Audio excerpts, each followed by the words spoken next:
On this particular day, I finally got up and I was flying above the water. I got quite a ways out there and it ended in a spectacular crash. I'm trying to figure out why it would make sense for a 13-year-old to need a watch like this. Jim's like, this is gonna give him an edge and be able to train and get ready for his sports. I was on my way home with my son Parker. At the time, he was 9 months old. There was one morning I had these incredible heart pains and I was short of breath and we were walking up this hill.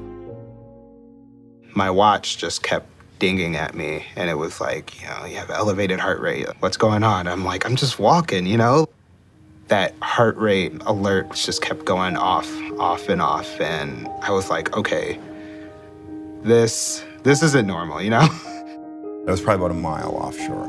This kite is, bobbing underwater and the lines are underwater and it's all wrapped around the fin. So I sort of swallowed my pride and began to gather my gear to do what's called a self-rescue. Jim had come downstairs and told me that, hey, Dad, this is really weird, but, look at my watch. It's showing my heart rate is, 150 beats per minute. So we called his doctor. She said, you need to just take him to the hospital. We were stopped at a red light.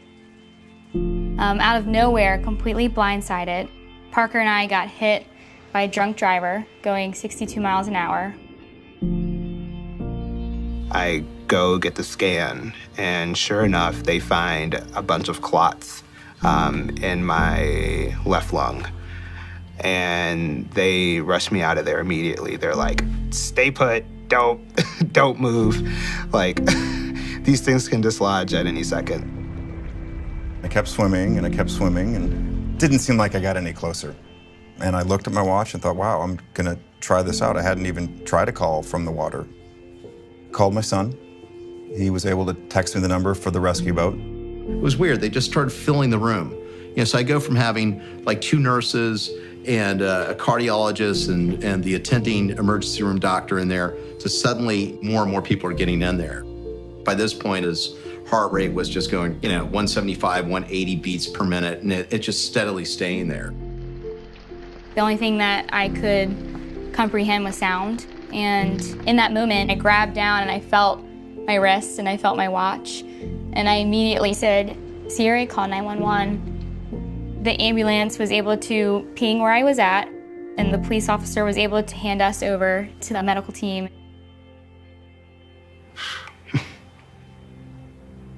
Yeah, so when I found out that I had the clots, my entire life flashed in front of my eyes.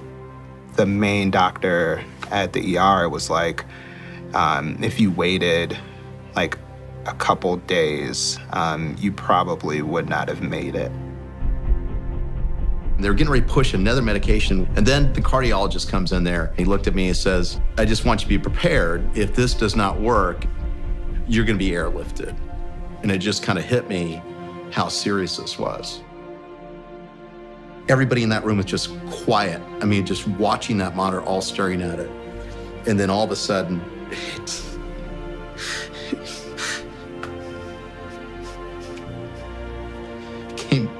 came down, and he was okay. The Apple Watch enabled me to take control of my situation, whereas previously I wasn't able to do that. It saved my life. It saved Parker's life. That was hard. To the idea that I almost lost him. So it makes me appreciate him a little bit more.